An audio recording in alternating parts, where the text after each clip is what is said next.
우리는 저번 시간에 느헤미야서에 대한 서론적 이야기를 나누었습니다.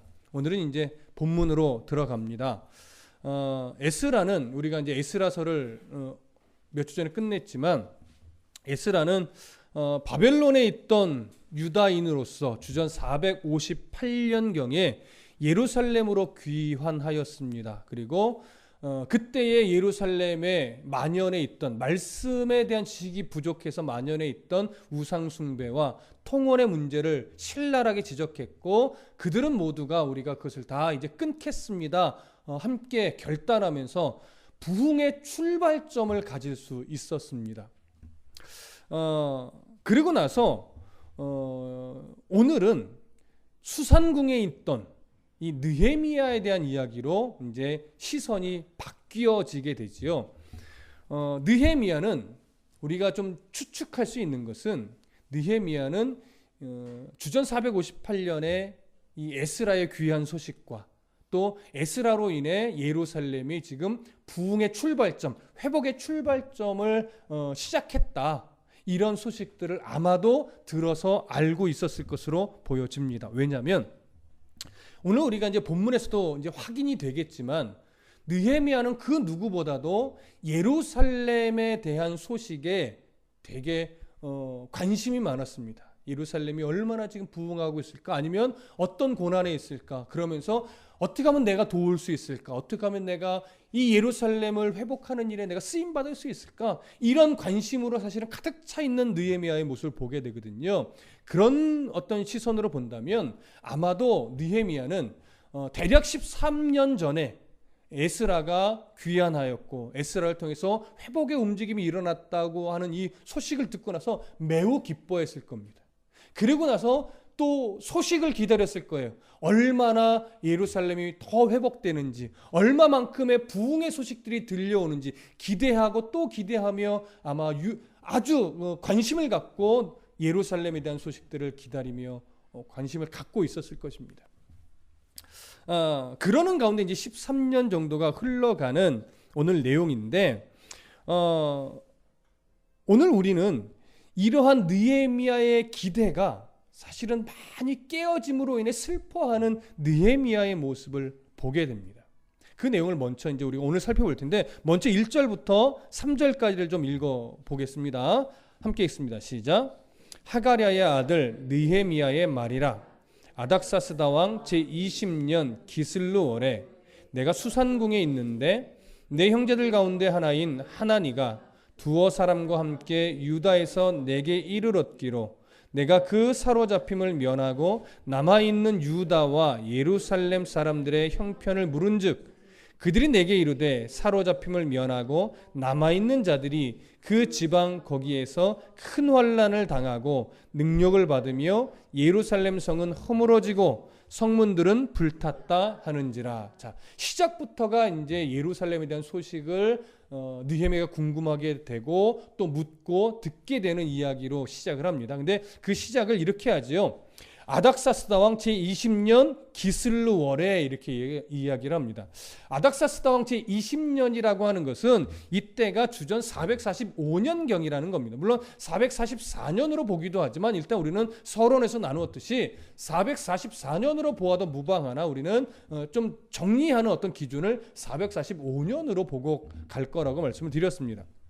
자, 445년경입니다. 그리고 이 445년 중에서도 기슬루월이라고 말을 합니다. 기슬루월이라는 것은 유대 종교력으로 보면 1월에 해당합니다. 근데 이때를 현재의 달력을 기준으로 말씀을 드리면 3월에서 4월 그 사이경이 됩니다. 중첩되는 그 사이경이 되는 것이죠. 자, 바로 무엇을 보여주는 거냐면 이때가 우리가 에스라서를 끝냈던 10장, 이스라엘 백성들이 우상 숭배를 이제 끊겠습니다. 통혼을 이제 하지 않겠습니다. 그 이방 여인들을 돌려보내겠습니다. 결단하고 그 출발했던 때를 기준으로 본다면 한 13년 정도가 흐른 그 다음이라는 거예요. 그래서 서론 시간에도 말씀드렸죠. 에스라 10장과 느헤미야 1장 사이의 간격은 몇 년이에요? 그게 한 13년 정도 되는 겁니다. 자, 그래서 13년 정도가 흐른 뒤에 오늘 본문은 느헤미야의 남동생인 하나니가 두어 사람과 함께 어디를 갔다 왔어요? 유다를 갔다 왔어요. 유다를 갔다 온 얘기는 사실은 예루살렘에 갔다 왔다는 겁니다.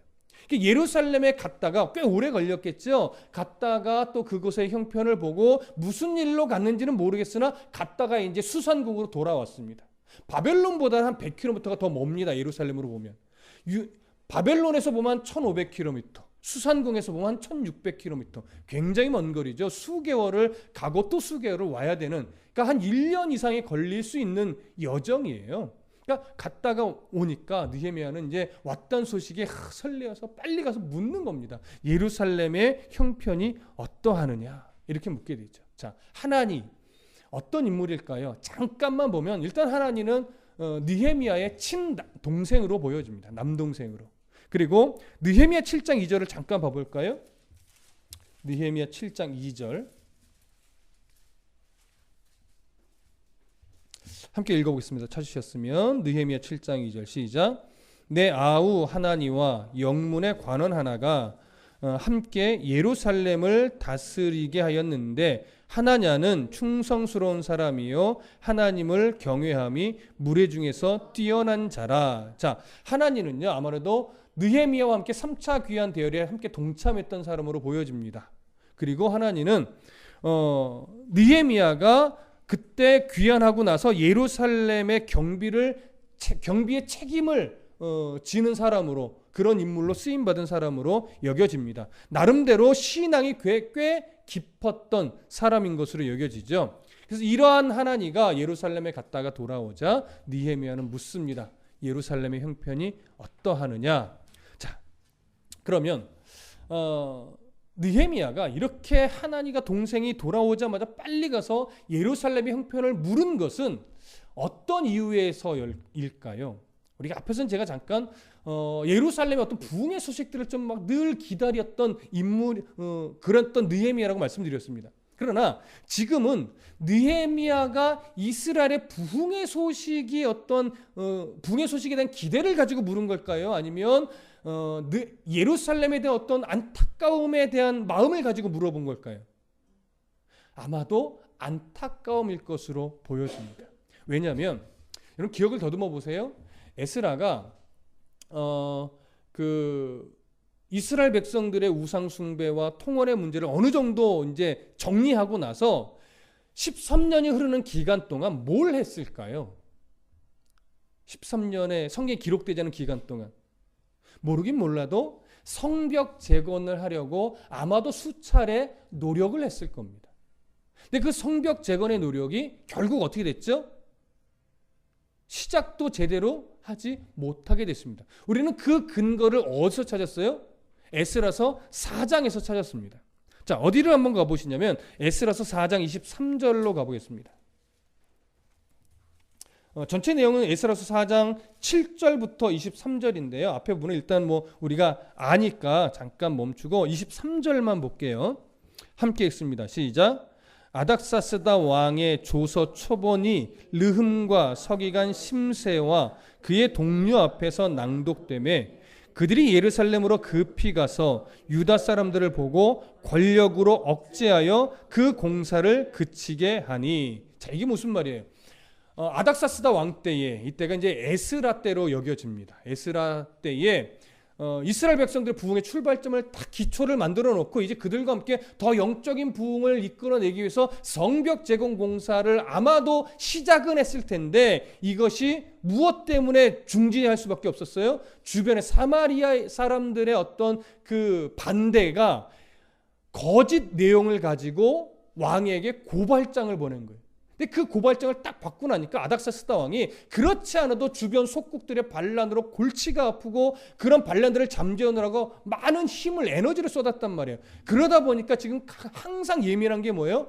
어떤 속국의 반란의 움직임이 있더라. 이게 굉장히 예민한 상태였어요. 그래서 이 대적자들이 지금 예루살렘에서 성벽을 재건하려고 하는데 이것은 분명히 반란으로 이어질 겁니다 라고 하면서 이전에 있었던 이스라엘의 옛날 옛적의 일들을 끄집어내면서 고발을 했더니 아닥사스다가 순간 뭐예요? 겁을 집어먹은 거죠. 에스라를 믿지만 이 상황은 겁이 나는 거예요. 그러니까 일단 내가 다른 명령을 할 때까지 어떻게 해라? 성전 재건공사를 중지시켜라. 이런 명령을 내려버립니다.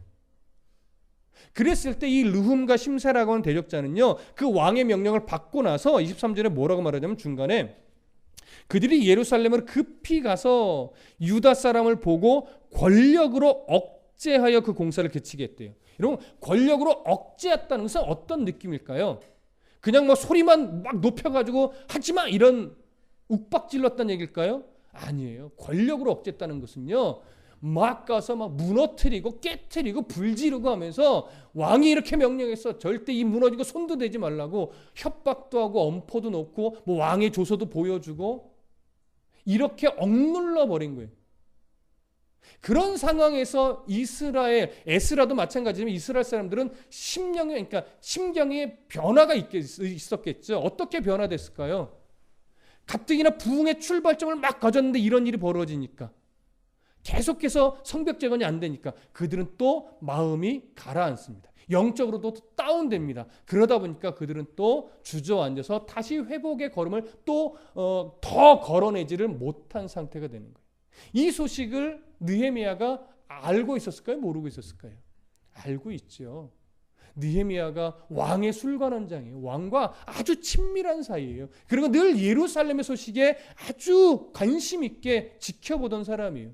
그러니 이게 몇 년 전의 일인지는 모르겠습니다. 아마 최소 수년 전, 3, 4년 전 이상은 될 것 같습니다. 왜? 오고 가는 길 자체도 수개월이기 때문에 소식이 한번 전해질 때까지는요, 1년에서 2년의 텀이 있습니다. 그런 걸 감안해 본다면 이건 수년 전의 일일 텐데, 수년 전에 이 소식들을 듣고 또 조서가 고발장이 올라왔고 왕이 또 그 두려운 마음에 중지를 시켰고 막 이런 소식들을 들어오면서 느헤미야는요 굉장히 슬펐을 거예요. 또 안타까웠을 거예요. 그게 정말 지금 예루살렘의 상태가 어떤지 너무 궁금했을 겁니다. 어쩌면 이 하나니를 보낸 게 이 느헤미야일 수도 있겠죠. 그냥 추측을 해보자면 아닐 수도 있지만 어찌됐거나 예루살렘에 갔다 온 이 동생 하나니의 보고는 이랬습니다. 자, 3절 다 같이 읽어보겠습니다. 3절 시작.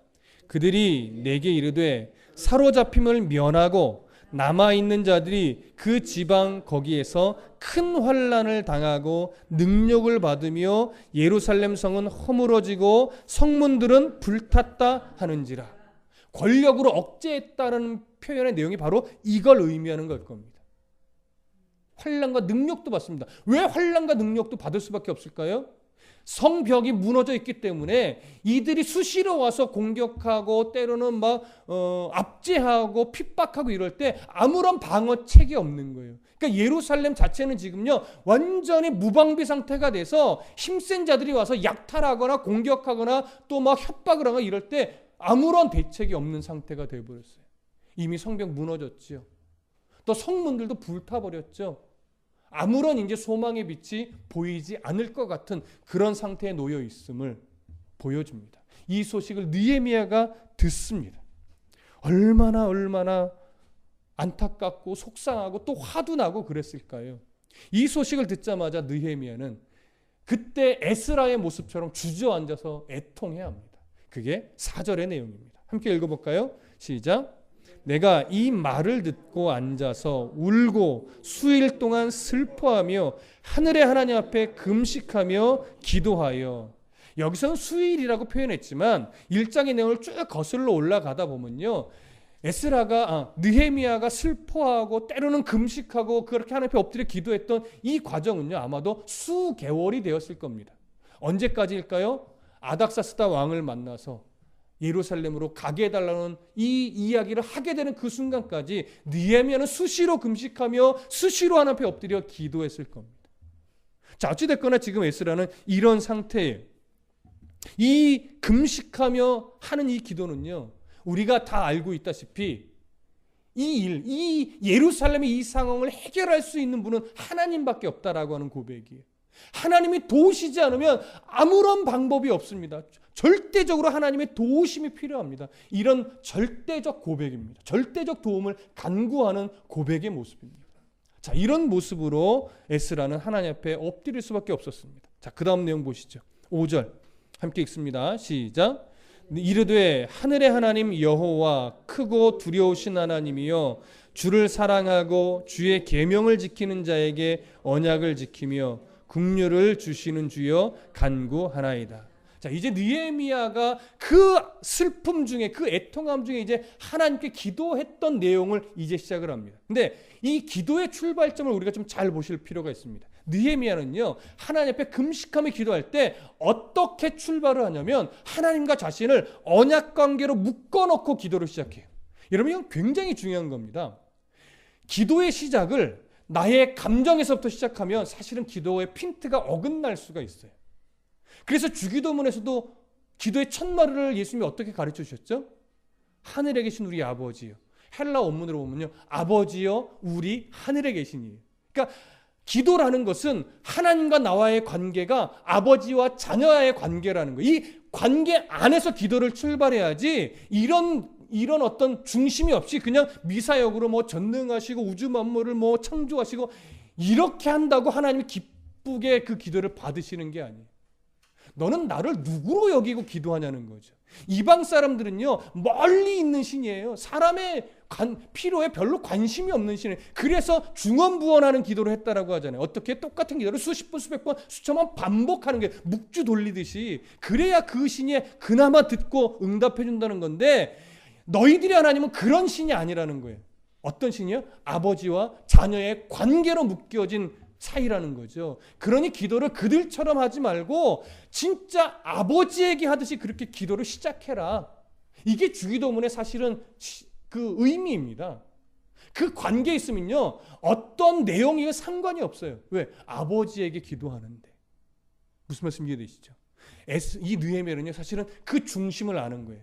그런데 여기 구약 시대이기 때문에 이걸 아버지와의 자녀의 관계로 출발하는 것이 아니라 언약의 관계로 묶인 이것을 온전하게 하나님 앞에 드러내며 기도하는 거예요. 여러분, 하나님이, 그러니까 우리 인간의 표현으로서 하나님이 가장 약한 기도가 뭔지 아십니까?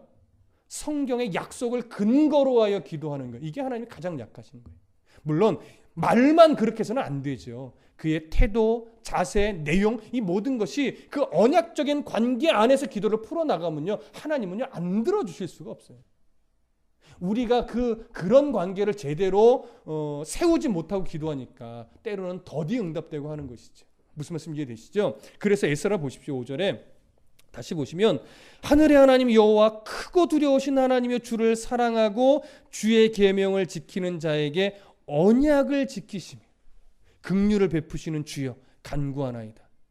자, 이 얘기를 잘 들으셔야 돼요. 자, 차근차근 좀 풀어볼게요. 하늘의 하나님 여호와 크고 두려우신 하나님이요. 하나님을 부르는데요, 크고 두려우신 하나님이시래요. 이건 미사여구가 아닙니다. 하나님은 크고 두려운 분입니다. 이 얘기를 하는 것이 아니에요. 지금 이스라엘의 상태가 대적자들의 어떤 간교한 꾀로 인해서 이렇게 된 건데, 하나님은 그 대적자들에게, 예루살렘을 허물고 있는 그 대적자들에게 크고 두려운 하나님으로 좀 나타나 주셔야 됩니다. 이런 의미로 사실은 이런 표현을 시작하는 거예요. 뭐 멋진 미사역으로 쓰려고 지금 느헤미야가 그러는 게 아니라고요. 그러고 나서 이제 하고 싶은 말을 하는데 그게 뭐예요? 주를 사랑하고 주의 계명을 지키는 자에게 언약을 지키시며, 이렇게 얘기해요. 자, 그러면 하나 생각해 보시죠. 주를 사랑하고 주의 계명을 지키는 자에게라고 표현했잖아요. 이게 누구를 의미하는 걸까요? 주를 사랑하고 주의 계명을 지키는 자, 누구를 염두에 두고 느헤미야가 이런 표현을 쓴 걸까요? 자기 자신을 염두에 두는 겁니다. 하나님 아시죠? 내가 얼마나 주님을 사랑하는지 아시죠? 내가 얼마나 하나님의 계명을 바르게 지키며 살아가려고 몸부림쳐하는지 아시죠? 이런 얘기예요. 그런데 왜 이 얘기를 꺼내요? 이렇게 살아가는 자에게는 언약을 지키시며 긍휼을 베푸시는 주님이시지 않습니까? 내가 그 주님에게 간구하는 겁니다. 이런 얘기죠. 그럼 다시 한번 이것을 좀 풀어보시면 어떤 의미겠습니까? 내가 이렇게 주님 앞에 살아왔으니 하나님, 이제 내가 하나님이 그 세우신 예루살렘에서 이제 기도할 건데 나의 기도를 분명히 들어주셔야만 합니다. 라고 하는 당위성을 지금 제시하는 거예요, 하나님 앞에. 여러분 잘 생각해 보세요. 주기도문의 끝머리에 뭐가 있어요? 대개 나라와 권세와 영광이 아버지께 영원히 있사옵나이다. 대개가 무슨 의미였어요?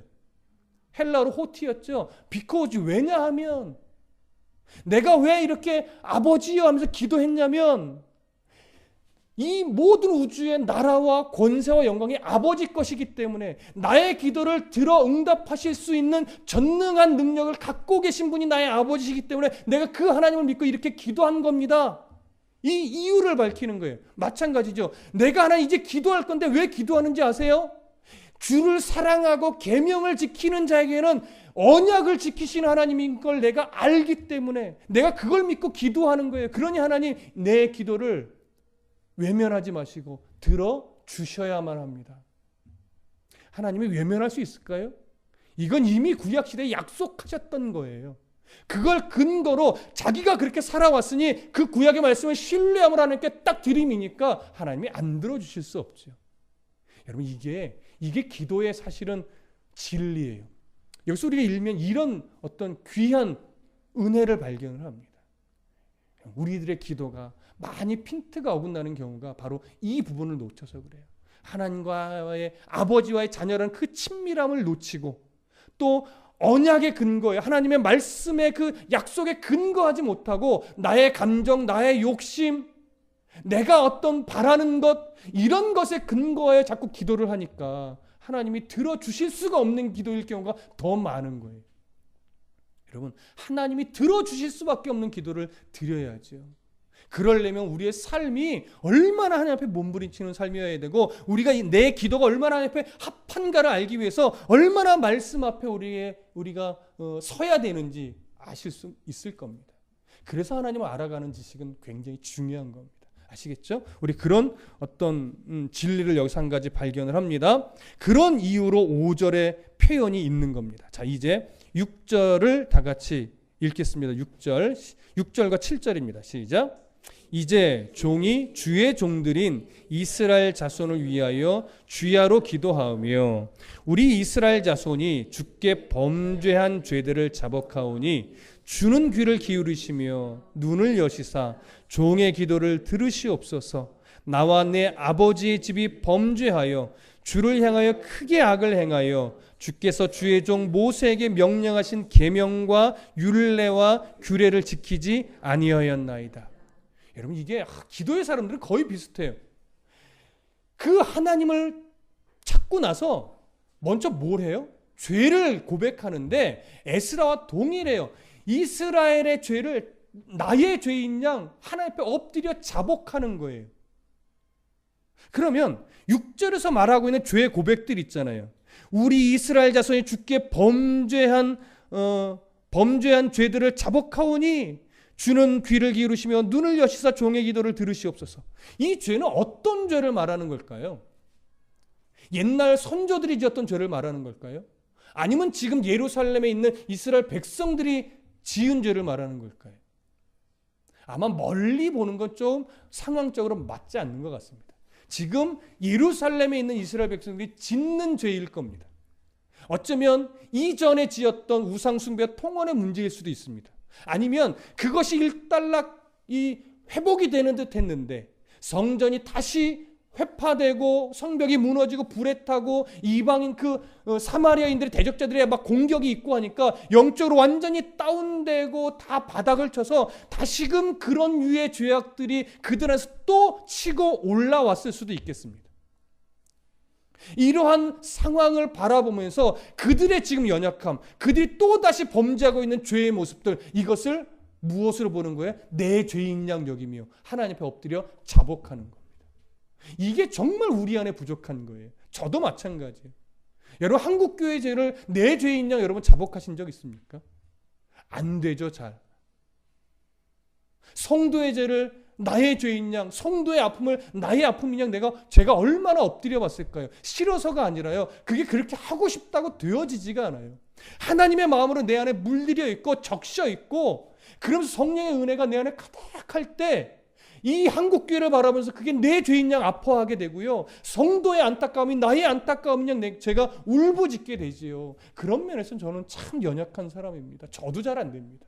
그래서 우리는 하나님 앞에 늘 간구해야 돼요. 하나님, 이 나라의 아픔이, 한국교회의 아픔이, 목회자들의 아픔이, 그 연약함이, 그 죄가 나의 죄인 양 기도할 수 있는 에스라와 같은 심령을, 느헤미야와 같은 심령을 저에게도 좀 주십시오.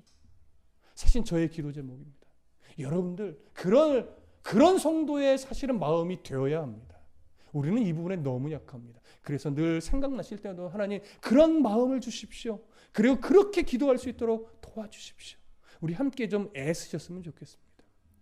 자, 느헤미야는 그런 마음으로 지금 예루살렘의 죄들을 놓고 기도하고 있는 겁니다. 자, 그러고 나서 이제 8절부터 10절을 읽어보겠습니다. 시작.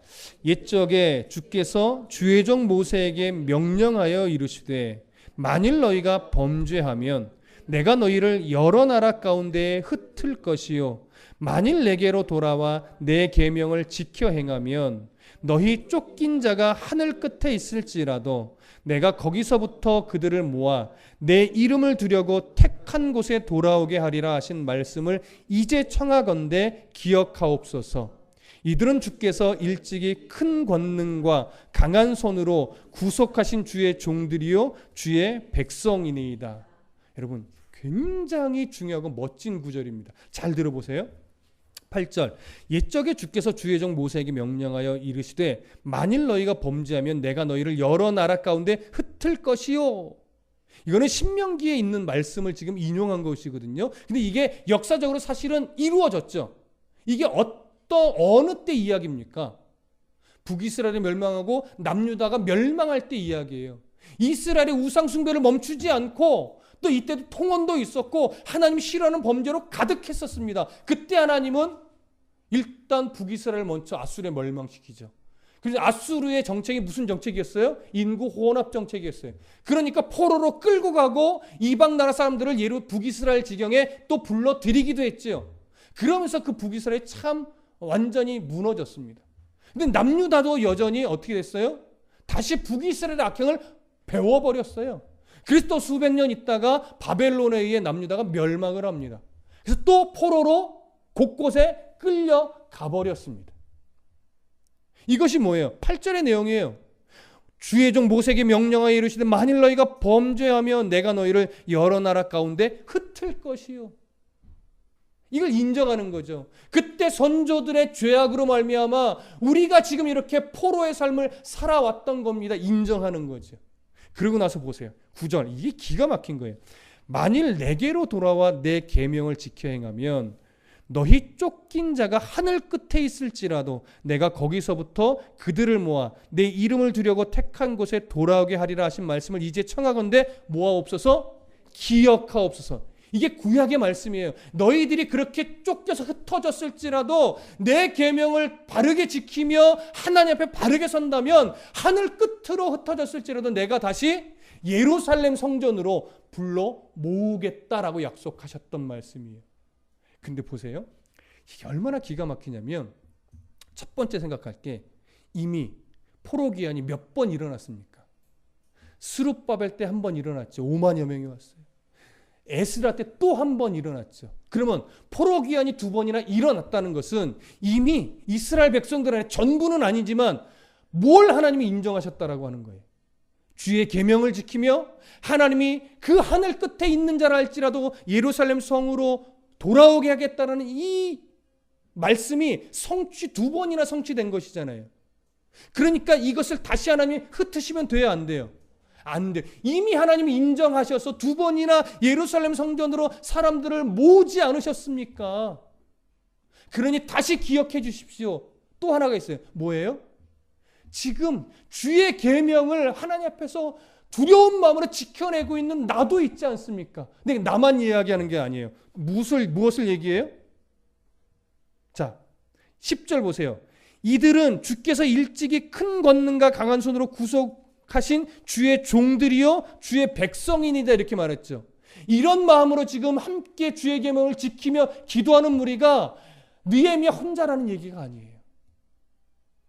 함께 이 마음을 품고 함께 주의 계명을 지키며 함께 기도하는 또 여러 명이 있다는 거예요. 몇 명인지는 모르겠어요. 그것이 11절에도 잠깐 언급이 돼요. 주여 구하오니 귀를 기울이사 종의 기도와 주의 이름을 경외하기를 기뻐하는 종들의 기도를 들으시고, 이런 표현이 있죠.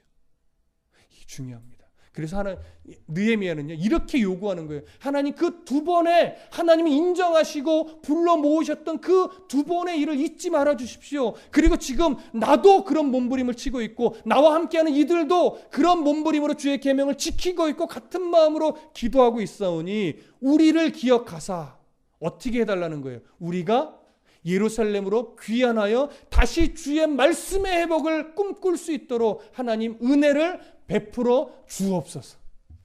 언약에 근거한 기도이죠. 하나님이 꼼짝할까요? 꼼짝 못하실까요?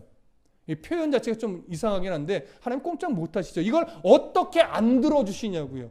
약속대로 말씀대로 삶을 살아내며 그 삶을 살아내면서 약속해 주신 그 말씀을 끌어서 하나님 그러니 해주셔야만 합니다라고 이야기를 하는데 꼼짝 못하죠. 우리들의 기도가 이래야 된단 말이죠. 우리들의 기도가 그냥 뭔가 열심히 했다 이것이 아니라 말씀에 근거한 치열한 삶, 그리고 하나님의 약속에 근거한 하나님을 향한 어떤 간구, 그러면 하나님이 들으십니다. 구하여도 받지 못하는 이유가 뭐라고요? 탐심으로, 네 욕심으로, 그래서 기도한 것 아니겠냐? 사실은 정확한 거죠. 우리는 그런 성경의 마음을 볼 수 있어야 됩니다. 자, 그런 마음으로 지금 8절부터 10절의 기도를 느헤미야가 한 겁니다. 이제 마지막 11절 함께 읽습니다. 시작. 주여 구하오니 귀를 기울이사 종의 기도와 주의 이름을 경외하기를 기뻐하는 종들의 기도를 들으시고 오늘 종이 형통하여 이 사람들 앞에서 은혜를 입게 하옵소서 하였나니 그때에 내가 왕의 술관원이 되었느니라. 자, 정말 이제 하고 싶은 이야기를, 하나님께 간구하고 싶은 이야기를 11절에서 하는 겁니다. 종의 기도와 또 종들의 기도를 하나님 들어주시옵소서. 근데 그 내용이, 구체적인 내용이 뭐냐? 중간에 이렇게 돼 있죠. 오늘 종이 형통하여, 형통하다는 것은 하나님 손에 붙들리는 게 형통입니다. 내가 생각한 대로 잘 되는 것이 아니라 하나님 손에 붙들려 이끌려 가고 있는 것, 이게 형통이거든요. 근데 그것을 이렇게 말해요. 이 사람들 앞에서 은혜를 입게 하옵소서.